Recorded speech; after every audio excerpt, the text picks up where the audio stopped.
नमस्कार, मैं हूं doctor Anurag Gupta, senior consultant neurosurgeon एवं स्पाइन सर्जन, फोर्टिस हॉस्पिटल वसंत कुंज, नई दिल्ली से।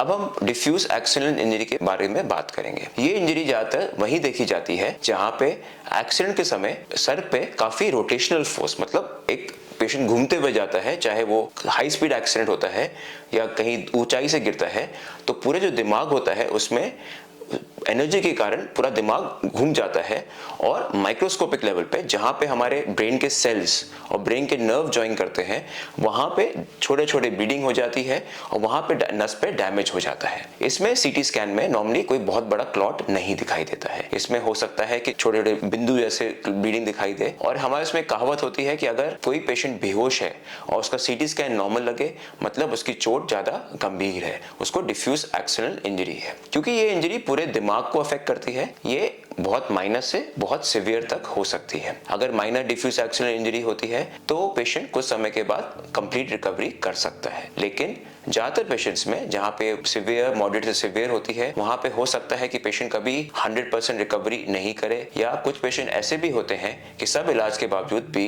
एक बेहोशी वाली कंडीशन में रह जाते हैं और लाइफ लॉन्ग अनकॉन्शियस या वेजिटेटिव स्टेट में रह जाते हैं। ये इंजरी सबसे गंभीर और सबसे डेंजरस ब्लीडिंग होती है। इन सब पेशेंट्स को नॉर्मली सर्जरी की जरूरत नहीं होती है।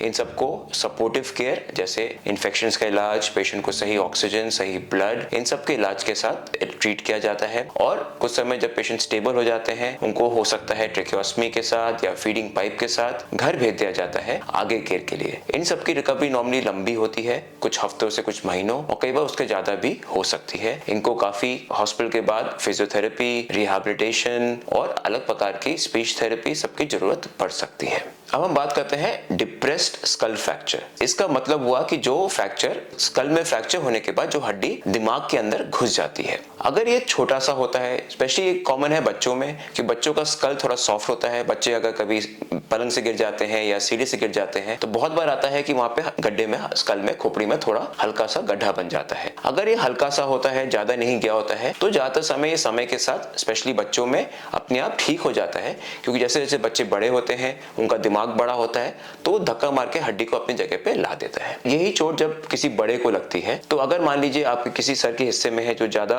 विजिबल नहीं है और ये हड्डी ज्यादा टूटी नहीं है, साथ में ऊपर कोई ज्यादा कट नहीं है, तो इसका इलाज बिना सर्जरी के भी हो जाता है। लेकिन अगर ये चोट माथे पे या कोई कॉस्मेटिक जगह पे हो, या उसके ऊपर की जो खाल है वो कट चुकी हो, स्कैल्प में बहुत बड़ा कट हो, खूब सारी गंदगी चली गई हो, या फ्रैक्चर होकर हड्डी बहुत अंदर चली गई हो, दिमाग के अंदर घुस गई हो, या साथ में कोई ब्लीडिंग हुई हो, तो फिर इनका ऑपरेशन करके इलाज करने की जरूरत होती है। तो ऑपरेशन में हड्डी को, अगर हड्डी ज्यादा टूटी नहीं है, हो सकता है कि वापस उठा के अपनी जगह पे फिक्स कर दिया जाए। अगर हड्डी बहुत टूटी है या उसमें बहुत गंदगी गई है तो उसमें इन्फेक्शन होने का रिस्क बहुत बढ़ जाता है।